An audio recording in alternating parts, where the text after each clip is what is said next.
శ్రీమహాగణాధిపతయే నమః. ఓం గురుభ్యో నమః. ఓం శ్రీమాత్రే నమః. పరమేశ్వర స్వరూపమైనటువంటి జ్యోతిష, వాస్తు మరియు ఇతర అనేకమైనటువంటి శాస్త్రములను మనకు అందించినటువంటి మహర్షులకి నమస్కారం. హయగ్రీవ హయగ్రీవ హయగ్రీవేతి యోపధేత్తస్య నిస్సరతే వాణి జనుకన్యా ప్రవాహవత్. అరుణాం కరుణాతరంగితాక్షీం ధృతపాశాంకుశపుష్పబాణచాపాం అనిమాదిభిరావృతాం మయూకైః అహమిత్యేవ విభావయే భవానీం. శ్రీమాత్రే నమః. ప్రేక్షకులకి ఆ లలితాంబిక అమ్మవారి యొక్క అనుగ్రహం పరిపూర్ణంగా కలగాలని మనస్ఫూర్తిగా కోరుకుంటూ మనం ఈరోజు చెప్పుకోబోయేటువంటి అంశము ఏప్రిల్ 1వ తేదీ నుంచి 15వ తేదీ వరకు ఉన్నటువంటి పక్ష ఫలితములు.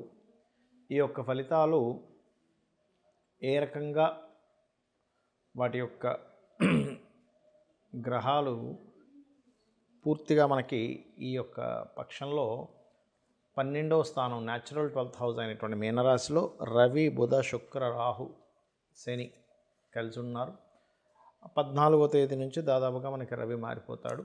ఇక మనం 1వ తేదీ నుంచి 15వ తేదీ వరకు చెప్పుకుంటున్నాం కాబట్టి ఇక గురువు వృషభంలోని, కుజుడు మిథున రాశిలోని, కేతువేమో కన్యా రాశిలో ఉన్నాడు. అయితే ఈ మిథున రాశిలో ఉన్నటువంటి కుజుడు 3వ తేదీ నుంచి కర్కాటకంలోకి మారుతున్నాడు.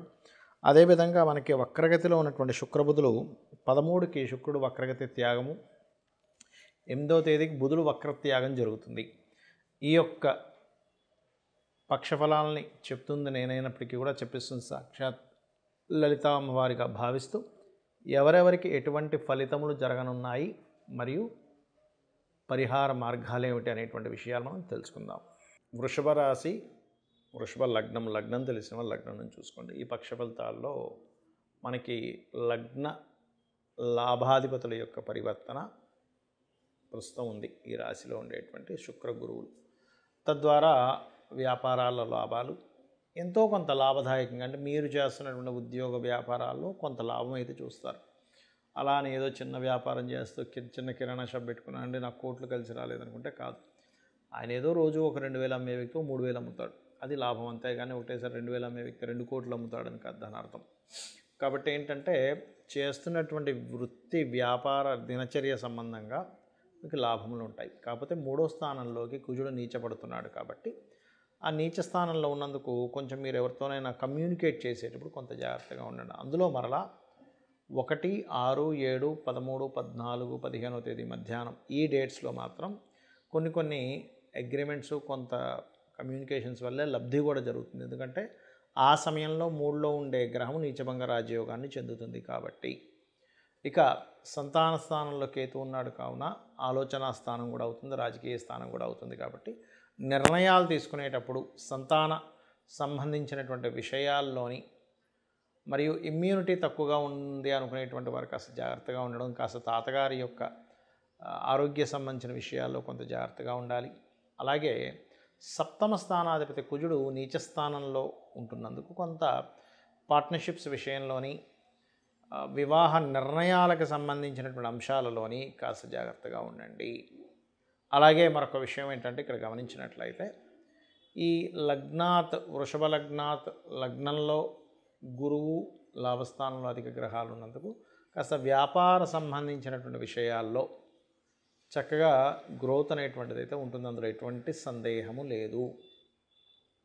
ఇక మరొక విషయం ఏంటంటే ఇక్కడ గమనించుకున్నట్లయితే ఈ ధనస్థానాధిపతి కాస్త బుధుడు ఎప్పుడైతే మీకు నీచభంగ రాజయోగంలో బుధ శుక్రులు ఇద్దరూ వక్రత్యాగమై 13వ తేదీ నుంచి నీచభంగ రాజయోగం జరుగుతుంది. కాబట్టి సంతానం కోసం ప్రయత్నం చేసేటువంటి వారికి 13వ తేదీ తర్వాత రాజకీయ నాయకులకు కానివ్వండి, సంతాన సంబంధించిన ప్రయత్నాలు చేసే వాళ్ళకి కానివ్వండి కొంత పాసిబిలిటీస్ అనేవి పెరుగుతాయి. కాకపోతే ఎంతైనా 5వ స్థానంలో కేతు ఉన్నందుకు కాస్త గణపతిని, విష్ణువుని ఎక్కువగా ఆరాధించండి.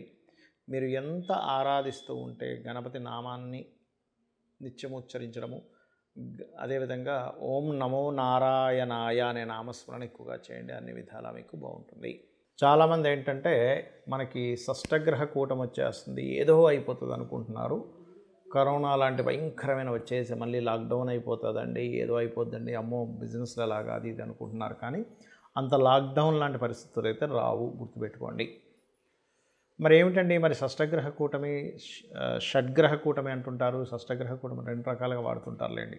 అయితే 6 గ్రహాలు కలయిక ఉంది కదా మీనరాశిలో అంటే ఒకటే గుర్తుపెట్టుకోండి. ఇది మంచి ఎండలు ఉండేటువంటి సమయంలో వర్షాలు పడడానికి, ఎందుకంటే జలరాశుల్లో ఎక్కువ గ్రహాలు ఉన్నాయి కాబట్టి వర్షాలు పడతాయి సడన్గా, మంచి ఎండలు కాస్తూ.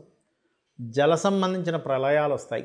మనకు ముండేన్ ఆస్ట్రాలజీ పరంగా చూసుకుంటే జలం అంటే ఎక్కడ, మన ఇండియా కాదు, నార్త్ ఈస్ట్ కంట్రీస్ సైడ్ మనకి ఏదైతే మ్యాప్లో చూసుకుంటే ఉత్తర ఈశాన్య కంట్రీల వైపు దాదాపుగా మనకి అమెరికన్ కంట్రీస్లో ఉండే నార్థన్ కంట్రీస్ కావచ్చు, కొన్ని కంట్రీస్ ఉంటాయి, ఆ కంట్రీస్లో ఎక్కువగా జరుగుతుంది. అలాగే మరొక విషయం ఏంటంటే జలంలో ఇప్పుడు నేవీ పర్సన్స్ ఉంటారు, నేవీలో ఉండేటువంటి వారికి కుజుడు నీచం పడుతున్నాడు కాబట్టి అక్కడ ఉండేటువంటి రక్షణా దళాల్లో ఉండేటువంటి వారికి ఇబ్బందిని ఇస్తుంది, గుర్తుపెట్టుకోండి. అలాగే సహజంగా కూడా ఇప్పుడు చూడండి, కొంతమంది యువకులు జల సంబంధించిన వాటి జోలికి అక్కడికి వెళ్ళి అక్కడ కొంత ఆహ్లాదకరమైనటువంటి ప్రదేశాలు ఉన్నాయి కదా అని వెళ్తున్నప్పుడు ఒక్కోసారి సడన్గా వాటర్ వదలడం ఇట్లాంటివి జరిగి జల ప్రమాదాలు, జల ప్రళయాలు అటువంటి విషయాల్లో చాలా జాగ్రత్తగా ఉండాలి ముఖ్యంగా. అదేవిధంగా మరొక విషయం ఏంటంటే ఇక్కడ గమనించినట్లయితే ఈ గ్రహకూటమి షేర్ మార్కెట్ నేను ఆల్రెడీ ఫిబ్రవరి నుంచి చెప్తూ వస్తున్నా. ఏమండి మార్చి వస్తుంది, మార్చిలో ఆల్రెడీ మనకి బుధుడు నీచబడి మీనంలో తిరుగుతున్నాడు. షేర్ మార్కెట్ భయంకరమైన ఫ్లక్చువేషన్కి గురవుతుంది, విదేశాల్లో అది కూడా ప్రత్యేకంగా, ఎందుకంటే రాహుతో కలిసి ఉన్నటువంటి నీచబడ్డ బుధుడు అనేటువంటిది. మీకు అటువంటి సిచ్యువేషన్స్ ఆల్రెడీ మార్చిలో చూసుంటారు.